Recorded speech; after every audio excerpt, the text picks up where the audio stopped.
welcome to the Rundown with me, your girl CM.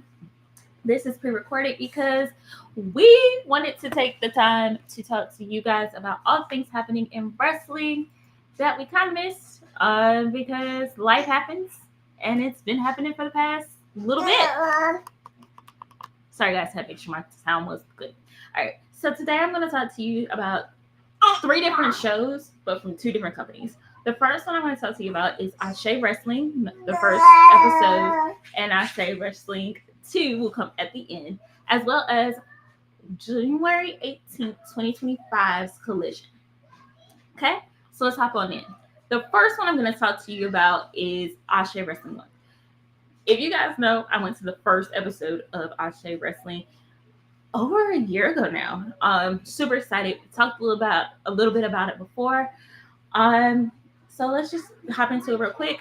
Each weekly episodic show of Ase has two different matches. It has some promo, usually has a live performance. Has somebody from the company hopping in the actual chat and chatting about some things. We're going to talk about, for number one, the Jet, Kevin Knight versus frontman Ase, as well as Aja Kong versus Trish Adora. Keep in mind that this show comes on every Thursday, 8 p.m. Eastern on YouTube, Ase Wrestling on YouTube. So, go ahead and get this over. The Jet, Kevin Knight versus frontman Ase was our first match that we had on the very first episode of Ase Wrestling. And oh my God, it is a great showing of what Ase is and what they do, as well as two really great performers. Now, Kevin Knight, you kind of hear a little bit more about because he's getting more name recognition in the indie space. And so you kind of see his like aerial offense, different things that he can do that, you know, aren't typical things that you see there. Apologies, the littlest one is with me. And just Kevin Knight's offense and defense, honestly, are really great to see. You kind of see that new school style with him and just how wonderful he is at being aerial, but also at heavy hitting. Now, frontman Ase is not your usual person that you would kind of see or predict that you'll see in the bigger spaces soon, but Ase has a very big love of wrestling, and you can see it in everything he does, like how he moves, how he talks, how he comes out. He's going to be somebody that you can see as a really, really great, smart, that's the key part there, smart face, but also a really incredible, methodical heel. Now, I say smart face because him being a face, he's not going to be like a better term, Cody Rhodes. Oh my God, I love you. I want to do things and be awesome with you. He's going to be one of those ones like, you messed me over. I don't like you. I'm just going to work with you. This match was really great. You had a lot of high flying. You had a lot of offense. You had a lot of kind of heavy hitting. There were times where in the match, I didn't know who was going to win. And it was interesting for me because these were the first time that I like seen these two in person. So I love the match. I love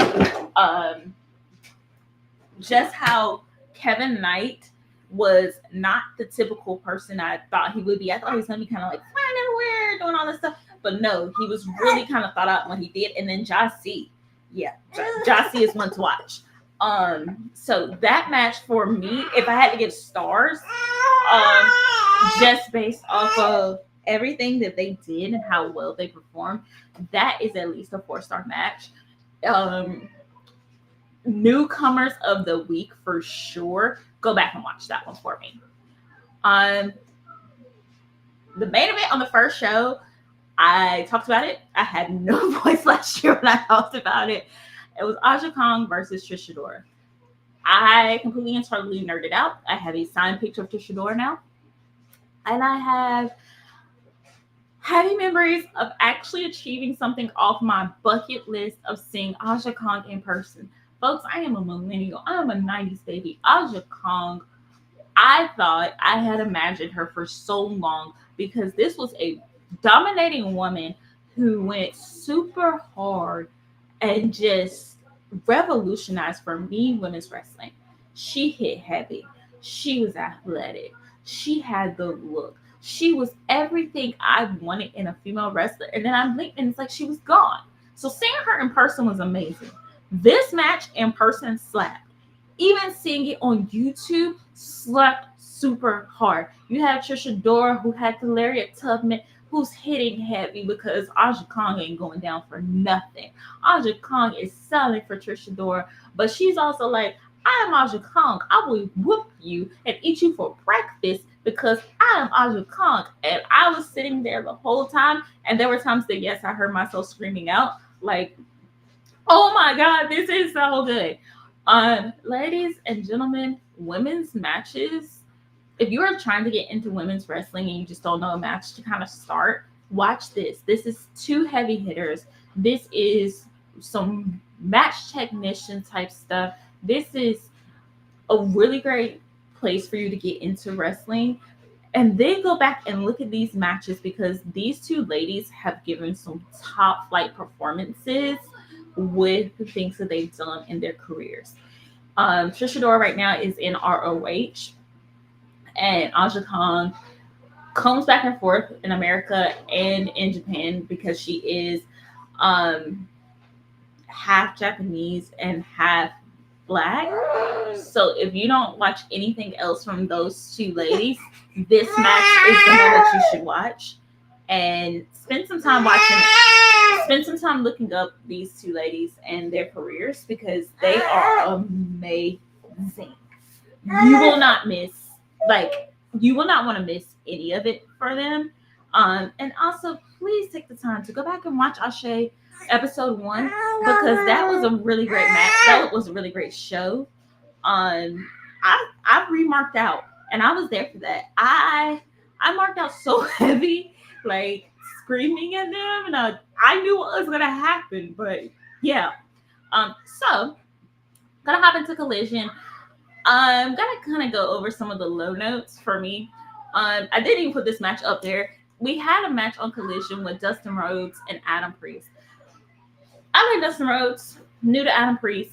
It was not worthwhile to me to watch it, to even put it up here. Time could have been better used elsewhere. It's Dustin's match or whatever. Here we also had. I'm going to be jumping around. Apologies for that. I'm going to be jumping around because I'm going to be talking about different things. Just because all of it didn't work for me. Undisputed Kingdom beat Shane Taylor Promotions. I'm a Shane Taylor Promotions fan. And this is more of an ROH feud. I'm upset that Shane Taylor did not win because I think Shane Taylor Promotions should win all the things. And here it was the infantry, so you get a double dose of the infantry. And we also have Lee Moriarty. I wish it had been more. I wish Shane Taylor Promotions had won. After the match, it sets up Shane Taylor versus Daniel Garcia, which is good because they both need something. And I think Daniel Garcia will benefit from working with Shane Taylor. I don't like how Daniel Garcia ran through Shane Taylor Promotions. I felt like that was a little bit of a after Shane Taylor after Shane Taylor had beat up the Undisputed Kingdom by himself. I was not a fan. So yeah. You also have, and I know it says Merc Machines because we cannot say the real team name versus Top Flight. This is a bit more of a splash match as well. Afterwards, it sets up Top Flight versus Leo Rush and Ashton Andretti. Because the latter two come down and beat up the former two, which they were in a faction, they kind of fell off. Doesn't really explain why. Wasn't the best to me. Then we're gonna get into some things that I really love. You have the Rainmaker Okada versus Tomohiro Ishii. This was heavy hitting. This was on par hitting wise, like stiffness with Aja Kong versus Trisha Dora from Ase, which I just talked about a few minutes ago. This was a really good match. Dastardly Okada defeats Ishii by kicking him in the face. No other way to say that. But that is what happened. This is a match that you're going to want to watch because they do have a lot of great offense, a lot of great wrestling maneuvers. I personally thought Ishii was going to win. I really did. but Okada pulled it out, unfortunately. We also, another match that was okay, mainly for the ending. I'm not putting all these people's names up here, guys. 12-man tag. This is it kind of bookends the show because you have the Learning Tree who was involved in the match, as well as the D Riders versus Hobbs, rated FTR. Yeah, rated FTR. Had to think about that. And the Outrunners. The Learning Tree takes out, and Powerhouse Hobbs. The Learning Tree takes out Powerhouse Hobbs at the beginning. You think that's going to be everything. It ends up with Hobbs and the Outrunners beating up the D Riders, and Hobbs gets the win. I was a fan of what happened on Wednesday, minus Will Hobbs not winning. Hobbs should have won. Always put that on Hobbs. But I like how it further progressed. He is a monster. You cannot keep him down. Jon Moxley, he is coming for you. Julie Hart versus Harley Cameron. Harley Cameron has really progressed a lot in mic and in ring. I think, as much as I don't like Saraya, I honestly think Harley Cameron has flourished so much by not having Saraya there, which is sad for Saraya, but really great for Harley Cameron. Harley Cameron has come into her own. She is kind of becoming the face a little bit of AEW. I want them to do more with her. I don't know if I want her to win a belt until she gets a little bit more of experience, because you can see she has a possibility. And working with Julia Hart, who really pushed herself and grew as well, you see that Harley still has places to grow, but they both could have a future as being the face of the women's division if it is booked right. It has to be booked right, because if it is not, it is going to be something that makes fans turn on them, and I don't want anyone to turn on either one. Last but not least, for Collision, the match that started it all. It started off the broadcast at the end of Christopher Daniels' career. You had Hangman Adam Page versus Christopher Daniels. Holy sugar bombs. So this match ruled. Hangman gave him a stomp with the cowboy boots. He hit Angel's Wings after the match. He bloodied and bruised Christopher Daniels. But Christopher Daniels was not giving up. Daniels was hurt. He was bleeding. It was everywhere. Bryce Remsburg. Go back and watch the match first, and then go back and watch Bryce Remsburg's reaction to the match, where he's just like, there. That was my reaction, because holy crap! Oh, was it violent? Was it bloody? Was it good? It was amazing. Guys, go back and watch that. Match of the week for Collision will go to this match. You are going to want to watch it. You're going to want to watch it a few times. You're going to want to nerd out to it, because, oh my God, was it so flipping good. If run it on the loop. If you have TNTs where you can like kind of replay it or whatever, watch it again and again. I'm gonna go watch it again after this, because it was so good. Last but not back into Ase Wrestling, because we had episode 2 this past Thursday of Ase Wrestling. We start off with TME versus the Infantry.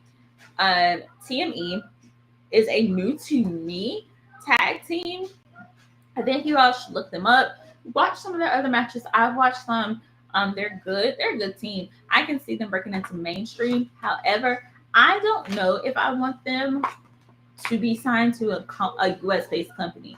I don't know if a U.S.-based company can respect these two black men who are dominant, opposing, and are really good in the ring, and book them well without somehow stereotyping them or not fully embracing their wholeness as humans.